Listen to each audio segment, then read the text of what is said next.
라는 아마 가장 많이 보는 채널이 뉴스가 이 정도로 요즘 사람들의 관심을 끌었던 적도 없었던 것 같아요. 사건이 또 자고 일어나면 새로운 이슈가 뭐 주사 아줌마, 무슨 기치료 아줌마, 경락 아줌마, 그냥 계속 나오니까 호기심을 자극합니다. 가끔 씁쓸합니다. 나라가 왜 이 지경이 되었을까? 세월호, 정윤회, 최순실, 정유라 너무 재밌어요. 뭐 우병우, 뭐 박근혜. 병신년이 가니까 정유년이 온다고. 좀 맞는 말인데 이상한 말이 아니잖아요. 그죠? 2016년이 병신년이었고 2017년이 정유년인데 정유라의 개명한 이름이 정유연이라면서요. 참 이게 희한해요 또. 초기에 아마 잘못이 드러났을 때 당사자들이 잘못을 인정했다면 일이 이렇게까지 확대되지는 않았을지도 모르겠습니다. 그러나 잘못을 인정하지도 않고 오히려 시간이 흐를수록 밝혀지는 의혹들에 비하여서 그것들을 이상한 방법으로 대충 덮으려 하고 나는 모른다, 책임이 없다라고 떠넘기는 모습 속에 국민들은 더 분노했던 거죠. 그래서 광화문 광장에 몇만 명, 10만 명 이렇게 모이던 인원이 점점 많이 모여가지고 뭐 통계로 총 도하 뭐 1000만 명이 넘었다, 뭐 이런 이야기를 들었습니다. 그렇게 책임을 지지 않으려고 하고 변명하는 그들의 모습 속에서 국민들은 더 분노했던 거죠. 여러분, 그 중에서 또 많은 사람들의 어떤 아픔이 되고 있는 게 세월호 사태 아닙니까? 세월호 사태. 이 사람 저 사람 욕하면서 책임을 지라고 합니다. 누구에게 책임이 있는지를 지금 가려내려고 시시비비를 따지고 있습니다. 사람마다 관점은 다를 수 있지만 잘못한 사람은 분명히 책임을 져야 되고요. 이번 일을 계기로 해가지고 잘못한 사람은 끝까지 추적해서 거기에 응당한 대가를 치르게 된다라는 법의 엄중함을 또 보여줄 필요도 당연히 있지요. 그런데 그 잘못한 사람을 처벌하는 것으로는 이 싸움은 끝나지 않습니다. 왜냐하면 3년 전이죠 벌써. 이제 3년이 됐네요. 세월호가 침몰했던 그 진도 앞바다. 지금도요. 진도항에서 떠나는 선착장에서 떠나는 화물선들, 유람선들, 여객선들의 짐을 실을 때요. 고박, 컨테이너나 짐이나 차량을 제대로 이렇게 고정을 해야 되잖아요. 안 해요. 거기 계신 분들 이야기 들으면 그때 막 고박 제대로 안 하고 뭐 화물 초과 적재되고 또 불법 증축해가지고 말이죠. 객실을 더 만들고 뭐 이런 여러 가지 불합리하고 그게 뭐 세월호가 넘어진 직접적인 원인은 아니었을지 모르지만 그것도 하나의 이유 중에 될 수가 있는 거죠. 어쨌든 그 일 후에 지금도요 배들이요 제대로 안 먹는답니다. 짐을. 여전히. 그러니까 언제 또다시 이런 일이 생길지 모르는 거예요. 잘못한 사람 책임을 져서 벌을 받게 해야 되죠. 당연히. 지시비비를 엄중하게 가져서. 그런데 그걸로만 끝나서는 안 된다는 겁니다. 그걸로만 끝나서는 안 된다는 겁니다. 모든 현장에서 잘못을 저지르고도 뉘우침이 없다면 이 일은 언제든지 반복될 수 있습니다. 오늘 우리는 여전히 외부의 압제 속에서 고통받고 그러다가 부르짖으면 하나님의 사사를 보내주셔가지고 구원해 주시는 이스라엘 백성. 그러나 그 구원과 기쁨과 감격도 잠시 또 하나님을 떠나 죄악 가운데 거하다가 하나님이 징벌의 일환으로 또 다른 민족을 통해서 이스라엘을 징계하시고 압제 가운데 있으면 또 하나님 앞에 구해달라고 부르짖으면 또 사사를 보내주시는 이런 사이클이 이 사사기 전체에서 7번 연속되어서 나온다고 이야기했습니다. 그 중에서도 오늘 이 미디안이라는 압제 민족이 이스라엘을 못살게 구는데 가장 극심했어요. 미디안이 압제할 때. 다른 나라들은 땅을 차지하고 성을 뺏고 이 정도였어요. 근데 이 미디안은요 그렇게 하지 않습니다. 땅도 뺏지 않고 성도 안 뺏어요. 어떻게 하느냐. 막 있다가 파종하고 추수할 때가 되면 쫙 몰려오는 거예요. 그래가지고 1년 농사 열심히 지어놓은 걸 싹 쓸어가는 겁니다. 오늘 본문에 보면 메뚜기 같이 몰려왔다고 그랬어요. 낙타떼 타고. 그래가지고 싹 쓸어가는 거예요. 또 그 다음에 돼가지고 열심히 또 농사지어서 주사할 때 되면 또 와가지고 싹 들어가는 거죠. 그러니까 그야말로 착취하는 겁니다. 계속해서. 그러니까 소망이 없는 거죠. 농사 짓고 사는 사람들인데 목축 하는 사람들은 양, 소 다 뺏어가고 새끼 태어나면 다 뺏어가고 그 다음에 되면 또 다 뺏어가고 농사 지어서 주사하고 나면 다 털어가고 이런 일을 계속 반복했던 거예요. 그러다 보니까 제대로 살 수가 없는 겁니다. 그래서 이스라엘 사람들의 상태가 어땠냐면 삶의 상태가 2절에 보면요. 웅덩이와 불과 산성을 자기들을 위하여 만들어야만 했습니다. 예전에 저희 아버지가 6.25가 터졌을 때 이제 한 8살, 9살 이랬다 그러셔요. 그럼 저희 시골에도 공산군이 막 밀려들어오고 그랬었거든요. 그러면 뻥 이렇게 폭격 소리가 확 멀리서 들리면 밤에 자다가도요. 전부 일어나가지고 보따리 들고 뒷산으로 가요. 그럼 뒷산에 가면 뭐가 있냐면 구덩이가 파여져 있대요. 그럼 거기 들어가가지고 밤새 있다가 폭격 소리가 잦아들면 다시 나와가지고 방에서 자고. 네, 그랬다 그래요. 그 공산군이 마을에 밀려 들어와가지고 저희 시골에도 저희 그 시골 집에도 공산군들이 다 들어와가지고 거기서 막 쌀독에 쌀 다 끓고 먹고 막 거기서 닭 잡아 먹고 막 그랬다 그러더라고요. 이스라엘 백성들이 미디안 족속이 쫙 몰려와가지고 착취해 가려 그러면 웅덩이 파고 굴 파가지고 그 안에 전부 숨었다 그랬어요. 그러니까 이게 사는 게 아닌 거죠. 언제 쳐들어올지 모르는 거예요. 경제적으로 다 착취당했습니다. 그래서 4절에 보니까 이스라엘 가운데 먹을 것을 남겨두지 않았다 그랬습니다. 다 뺏어가는 거죠. 그래서 견디다 못해 이스라엘 백성이 6절에 보니까 그 궁핍함이 극에 달해서 여호와 하나님께 살려달라고 부르짖었습니다. 아마 그 부르짖음 속에는 그 앞에 있었던 사사들, 에훗이나 온니엘 또 드보라 같은 이런 사사들을 보내주셔가지고 자기들을 그 미디안의 압제로부터 구원해 주시기를 원하는 간절한 마음이 있었을 것입니다. 누구나 어려움을 당하면 이 어려움이 사라지도록 이 어려움이 해결되기를 원하는 마음으로 기도하지 않습니까? 그죠? 이스라엘 백성들도 그렇게 기도했어요. 그런데 하나님의 응답이 왔는데 사자를 보내주신 게 아니고 한 선지자를 오늘 보내주셨다고 했습니다. 한 선지자를 보내죠. 9절에 보니까 여호와께서 이스라엘 자손에게 한 선지자를 보내시니 이렇게 말했어요.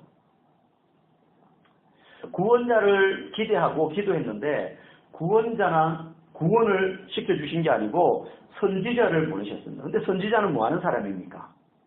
하나님의 말씀을 전하는 사람이거든요.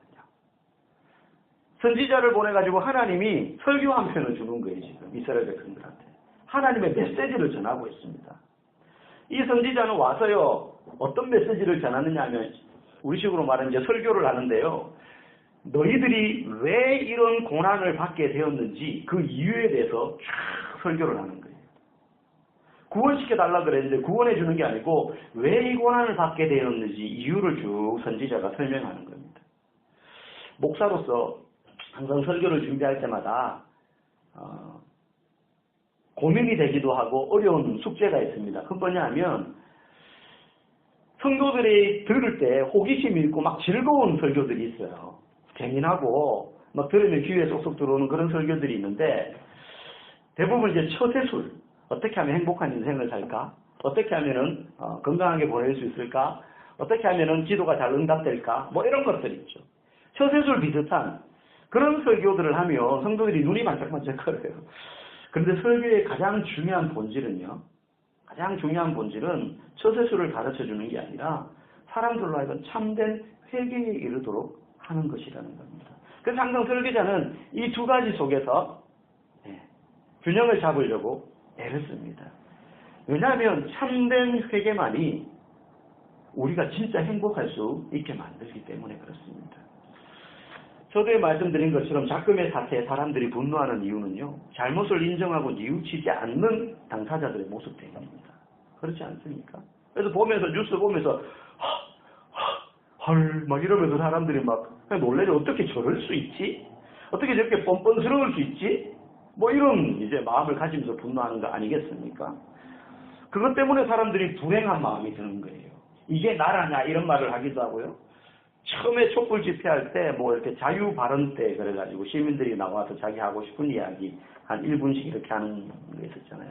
그걸로 유명해진 사람들도 좀 있던데 한 초등학교 1학년인가 2학년 남자애가 공책에 써왔어요. 그래서 나오지는 못하고 거기 앉아가지고 서서 마이크 대고 이야기하는데 뭐 이렇게 앞에 내용은 다 기억이 안 나고요. 이렇게 세태를 약간 이렇게 이야기하면서 내가 이러려고 엄마한테 집 나가면서 한글을 배웠나 하는 자괴감이 듭니다. 이렇게 이야기하는 걸 들었어요.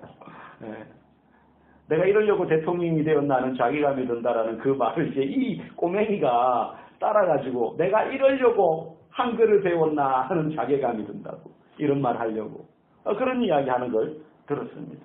여러분 진정한 뉘우침 진짜 회개만이 우리의 마음을 우리의 영혼을 행복하게 만드는 것입니다.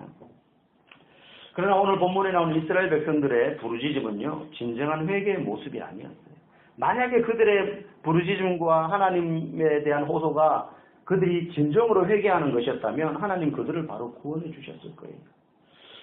그들은 고난 때문에 슬퍼하면서 애통했지만 그들의 슬픔과 그리고 애통은 진정한 회개가 아니라 후회였을 뿐입니다. 그럼 여러분 후회와 회개의 차이가 뭘까요? 그 전에 하나님은 이스라엘 백성들에게 선지자를 통해서 설명을 해주시는데요. 내가 너희들을 위해서 한 일이 무엇이며 너희들은 나를 위해서 이제까지 한 일이 무엇인지를 말씀해 주십니다. 8절에서 10절까지 쭉 보면요. 하나님이요. 너희들을 내가 출애굽시켰다. 그들의 기억이 아직 생생합니다. 네. 가나안 땅을 얻은 지 얼마 되지 않았기 때문에 그들의 아버지 할아버지로부터 출애굽 이야기를 다 들었습니다. 노예에서 어떻게 자유하게 되었는지 적들을 이 가나안 땅에서 어떻게 몰아내어서 땅을 너희들이 얻게 되었는지 하나님이 도와주셨기 때문에 너희들이 승리를 했다. 그리고 그 이후에 이 땅에 머물러 살게 되면서 단 하나의 법도 내 말에 너희들은 순종해라. 그리고 이걸 잊지 않도록 반복적으로 이야기를 해주셨어요. 그리고 그 순종의 핵심은 우상을 섬기지 말고 하나님만 섬기라는 것이었습니다. 이게 하나님이 하신 일입니다. 내가 너희들을 위하여 이런 일을 이제까지 했다. 그러면서 선지자를 통해서 말씀하시는 거예요. 그러면서 하나님 또 말씀하셔요. 그럼 너희들은 이제까지 나를 위해서 뭐 했냐? 10절에 보니까요. 하나님의 목소리를 듣지 않았다. 이렇게 말해요. 하나님 그들을 위하여 구원을 이루시기 위하여 수많은 일들을 하셨습니다. 능력을 베푸셨고 인도하셨고 동행해 주셨어요. 그런데 이스라엘 백성이 한 건 단 한 가지예요. 순종하라고 요구한 하나님의 말씀에 대해서 하나님의 말씀을 듣지 않았다. 이게 하나님이 내린 이스라엘 백성이 한 일의 결론이었습니다. 그래서 하나님은 사사를 보내셔서 그들을 구원하기 전에 선지자를 보내셔서 그들의 죄를 지적하시는 겁니다. 왜냐하면 백성이 반복적으로 부르짖긴 하는데 가만히 보니까 얘들이 후회만 하지 회개하지 않기 때문이에요. 성경은요 이 두 가지를 명백히 구분하고 있습니다. 여러분 고린도 후서 7장 10절에 보면 하나님의 뜻대로 하는 근심은 후회할 것이 없는 구원에 이르게 하는 회개를 이루는 것이요. 회개와 후회가 다릅니다. 세상 근심은 사망을 이루는 것이다. 둘 다 공통점은요. 매우 깊은 슬픔과 고통을 가지고 있다는 특징을 가져요. 그러나 완전히 다른 특징이 또한 있습니다. 여러분 세상적인 슬픔이나 후회는요. 진정한 변화를 일으키지 못합니다. 후회는요. 가만히 생각해 보세요. 죄를 짓고 난 다음에 찾아오는 결과에 대하여 슬퍼하는 겁니다. 죄의 결과에 대한 슬픔일 뿐이지 죄 자체에 대한 안타까움과 슬픔이 아니에요. 후회는. 나쁜 결과가 없었다면 슬퍼하지도 않았을 것이고 후회하지도 않는다는 거예요. 죄가 무엇이며 어떻게 하나님을 슬프시게 하고 우리와 하나님의 관계를 어떻게 이 죄가 훼손했는지에 대한 슬픔이 후회는 없어요. 그렇기 때문에 후회할 때 후회의 초점은 세속적, 그러니까 수평적 나에게 맞추어져 있는 거예요. 전혀 수직적인 하나님과의 관계에 대해서 고민하지 않습니다. 후회는. 그러므로 죄 짓고 난 다음에 찾아오는 결과가 사라지면 후회했던 그 행동이 다시 되살아나요. 반복해서 또 죄를 짓는다는 거죠. 똑같은 죄를. 마음속 깊이 죄 자체를 혐오하지 않기 때문에 뿌리가 제거되지 않습니다. 예를 들면 이런 거죠. 가정을 둔 남편이 외도를 했습니다. 아내 모르게. 바람을 피웠어요. 그러다가 들켰습니다. 아내에게. 그러니 뭐가 밀려옵니까? 후회가 밀려옵니다. 엄청 후회해요. 사람들에게 온갖 망신과 그리고 비방과 손가락질을 받습니다. 아내는 말할 수 없는 분노를 남편에게 쏟아냅니다. 생각할수록 당사자는 이런 결과가 너무 안타까운 거예요. 이런 결과가 생김으로 인해서 후회가 물밀듯이 밀려옵니다. 자연스럽게. 그러나 외도를 했음에도 불구하고 들키지 않았다면, 그래서 이런 결과가 생기지 않았다면 이런 비참한 마음과 후회도 들지 않았을 거예요. 들켰으니까 후회가 되는 거예요. 안 들켰으면 후회 안 하는 거죠. 그래서 외도를 했다는 것 자체에 대해서 후회하는 건 없어요. 들켰으니까 후회하는 거지. 여러분, 나쁜 짓 하다가 들켜본 사람은 잘 알죠? 아내 몰래 비자금 빙땅 쳤다가 다 들키고 나면 그 들킨 것 때문에 후회하지, 안 들켰으면 전혀 후회하지 않습니다. 예, 다행이다. 하나님 나를 도우셨다. 혹시 이렇게 생각할지도 모르겠어요. 예, 외도를 했다는 것에 대해 후회는 없다는 거예요. 그것이 들켰다는 결과 때문에 가슴 아파할 뿐. 그래서 할 수만 있다면 지금 후회하는 이 상황을, 이 위기를 모면하고 싶은 거예요. 그렇기 때문에 후회하는 마음속에는 하나님과의 관계가 이 잘못으로 인해서 파괴되었다는 것에는 전혀 관심이 없습니다. 그것 때문에 슬퍼하지 않아요. 반면에 진정한 회개, 참된 뉘우침, 죄로 인해서 생기는 진정한 결과인 주님과의 관계가 상실되었다는 데 초점을 맞추고 있습니다. 회개는. 그러니까 후회는 내게 초점이 맞춰 있는 거지만 회개는 하나님께 초점이 맞추어져 있는 거죠. 그래서 회개는요, 죄로 인해서 생기는 수치와 비난과 사람들의 모욕과 비아냥거림과 분노와 멸시당함, 손가락질, 이것들을 당연한 것으로 받아들여요. 회개하는 사람. 싸다.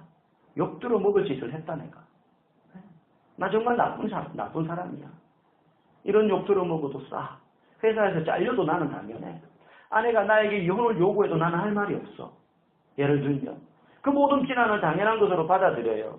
그런 상황이 견디기 힘든 것은 후회할 때와 마찬가지이지만 그것보다 더 가슴 아픈 것은 내 안에 이 잘못으로 인해서 하나님에 대한 사랑과 나의 사랑과 우리를 향하신 하나님의 마음이 느껴지지 않는다는 것에 대해서 가슴 아파하는 것. 이것이 회개입니다. 감정적으로 느끼는 수치와 모욕보다 하나님으로부터 내가 멀어졌다는 사실이 견딜 수 없는 더 큰 형벌이라는 것을 깨닫는 게 후회입니다. 열왕기하 12장에 보면 다윗이 그 11장에 우리아의 아내, 자기 신하, 자기를 위하여 전선에서 싸우는 장군의 아내를 다윗이 봉합니다. 성적인 범죄를 짓죠. 아무도 몰랐습니다. 그런데 하나님이 보내신 나단 선지자가 그 이야기를 다윗에게 줍니다. 대놓고 말하진 않죠. 왕이시여, 왕이 정말로 잘 다스리는 이 나라에 양떼와 소떼와 가축을 어마어마하게 가지고 있는 큰 부자가 있는데 어느 날 손님이 찾아왔습니다. 그런데 이 부자가 손님에게 자기 가축 중에 좋은 새끼를 잡아서 고기로 대접하는 게 아니라 그 부자의 이웃에 있는 아주 가난한 집. 그 집에는 암양 새끼 한 마리밖에 없어서 이 암양 새끼 한 마리를 마치 자식처럼, 그 성경에 보면 딸처럼 여겨가지고요, 같이 먹고 같이 자는 그 정도로 귀한 암양 새끼 한 마리밖에 없는데 그 사람한테 찾아가가지고 강제로 그걸 뺏어서 자기 집에 찾아온 나그네를 대접한 사건이 있습니다. 어떻게 생각하십니까? 다윗이 막 분노합니다. 어떻게 내가 다스리는 나라에 그런 악인이 있을 수가 있느냐? 당장 그놈을 잡아서 내라. 엄벌에 내가 처하겠다. 그때 선지자가 말합니다. 왕이시여, 당신이 바로 그 사람입니다. 당신에게 얼마나 많은 여자가 있습니까? 왕비도 여럿이고 후궁도 있을 것이고 당신을 위하여 지종들은 여종들도 얼마나 많습니까? 그런데 당신의 부하 중에 단 하나밖에 없는 아내를 당신이 빼앗지 않았습니까? 아마 지위도 계급도 없는 선지자, 제사장과 다르죠. 선지자에게 이 이야기를 들었을 때 다윗은 얼굴이 화끈 달아올랐을 것입니다. 아마 그 자리에 왕과 선지자 말고 다른 사람들도 있었을 거예요. 신하들이. 도열에 있었겠죠. 항상 옆에 있는 신하들. 그들도 다 들었을 것입니다. 다윗은 너무나 부끄럽고 수치스러웠습니다. 하지만 그것보다 그를 더 힘들게 만들었던 것은 자신의 마음속에 그 죄 때문에 하나님을 향한 순전한 마음이 오염되었다는 사실이에요. 그래서 시편 51편에 그는 처절하게 회개하면서 이렇게 이야기합니다. 하나님이여 내 속에 정한 마음을 창조하시고 내 안에 정직한 영을 새롭게 하소서. 나를 주 앞에서 쫓아내지 마시며 주의 성령을 내게서 거두지 마소서. 주의 구원의 즐거움을 내게 회복시켜 주시고 자원하는 심령을 주사 나를 붙잡아 주십시오. 다윗은 지금 나단 선지자에게 비난받고 이제 신하들이 이것을 알았으니까 어떡하지? 이제 내 수치와 잘못이 다 드러날 텐데 쥐구멍이라도 숨고 싶다. 정말 후회가 막심하다. 시간을 거꾸로 돌릴 수만 있다면 좋겠다. 나의 이 왕의 통치 행위에 오점을 남겼구나. 이것 때문에 괴로워하면서 기도했던 게 아니고 그 범죄로 말미암아 자기 마음속에 있는 성령께서 소멸되고 구원의 즐거움과 감격이 사라지고 하나님의 자기 마음속에 역사하시는 그 역사하심의 손길이 더 이상 느껴지지 않는 것 때문에 다윗은 너무너무 가슴 아파서 엎드려 울부짖었습니다. 이게 회개죠. 회개죠. 후회와 다른 것입니다. 후회는 나 자신에게 초점을 맞추는 것이라고 했습니다. 내가 어떻게 상처받았는지, 내가 어떻게 망했는지, 내 마음이 어떻게 아픈가, 나에게 초점이 맞추어져 있지만 회개는요, 하나님께 초점이 맞추어져 있는 것입니다. 내 죄 때문에 하나님이 어떻게 슬퍼하시나, 하나님이 얼마나 가슴 아파하실까, 하나님이 내게 구원을 베풀어 주시고 나에게 놀라운 창조주가 되시고 구원자가 되셨는데 그 구원자의 권위, 창조주의 능력이 어떻게 내 죄 때문에 가리워지고 빛을 잃게 되었는가? 어떻게 하나님의 권세가 짓밟혔는가? 하나님의 구원의 역사를 내가 어떻게 소홀히 여기고 그걸 대수롭지 않게 여기고 내 삶을 막 살고 이용해 먹었는가? 하나님께 초점이 맞추어져 있는 것이 우리 안에 있는 진정한 뉘우침이고 참된 회개인 것입니다. 그래서 하나님은 사사를 보내시기 전에 선지자를 보내셔서 구원을 베풀기 전에 구회를 넘어 이스라엘 백성이 진정한 회개의 자리로 나아오도록 하셨던 것입니다. 사랑하는 성도 여러분, 우리가 애통이 할 때가 있습니다. 무엇 때문에 진짜 애통이 합니까? 내 삶 속에 있는 죄의 결과 때문입니까? 아니면 죄 자체 때문입니까? 신앙생활 하다가 고난이 찾아오면 고난 당한 것 때문에 힘들어합니까? 아니면 그 고난이 내게 찾아올 수밖에 없었던 어떤 이유 때문에 괴로워하고 있습니까? 우상이 제공하던 쾌락을 잃어버렸기 때문에 그것 때문에 애통이 합니까? 아니면 하나님과의 관계가 상실된 것 때문에 애통이 하고 있습니까? 사람들이 하나님께 구원이라는 기적이라는 고난 해결이라는 극적인 기적을 요구할 때 하나님은 말씀을 통해서 그들의 죄를 발견하게 하셨습니다. 하나님은 항상 본질로 돌아가게 만듭니다. 만약에 누군가가 홍수가 나서 물밀듯이 쓸어버릴 듯이 내려오는 강가를 거닐면서 빠질 듯 하는 위기 상황에 계속 처한다면 찾아가서 그 위기 상황에서 빠져나오도록 이야기를 해줘야 되는 거죠. 본질적인 문제를 제거해야 되는 거죠. 빠지기를 기다렸다가 빠지면 구원해주고 또 빠지면 구원해주는 게 아니죠. 안 빠지도록 해줘야 되는 것이죠. 하나님은 고난을 해결하고 기적을 베풀어주고 구원을 달라고 부르짖는 그들에게 왜 너희들이 이러한 자리에 놓이게 되었는지, 왜 너희들이 고난의 자리에 놓이게 되었는지를 선지자를 통해서 가르쳐 주셨습니다. 우리의 삶에도 극적인 하나님의 기적이 필요할 때 하나님은 우리가 왜 그런 상황에 처해 있는지를 우리에게 말씀을 통해서 먼저 깨닫게 하시고 참된 회개의 자리에 이르게 하시는 줄 믿습니다. 저와 여러분이 인생을 살아가다 보면 나와 내 가정과 내 주변에 정말 가슴 아픈 일이 생길 것입니다. 그러나 그때 우리가 정신 바짝 차리고 하나님 앞에 그렇게 기도하셔야 됩니다. 하나님, 왜 내게 이런 일이 생겼을까요?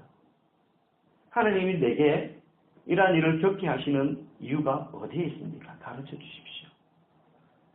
고난의 해결은 그 다음 차원의 문제이죠. 하나님은 우리가 그 원인에 집중하기를 원하시는 것입니다.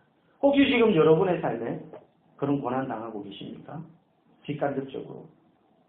그런 어려움 가운데 있는 분들 있을 것입니다. 몸이 아프든지, 경제적으로 어렵든지, 아니면 해결되지 않는 인간관계가 있든지.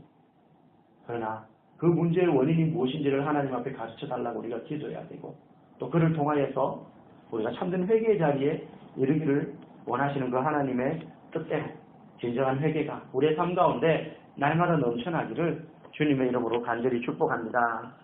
이 시간 함께 기도라는 아마 가장 많이 보는 채널이 뉴스가 이 정도로 요즘 사람들의 관심을 끌었던 적도 없었던 것 같아요.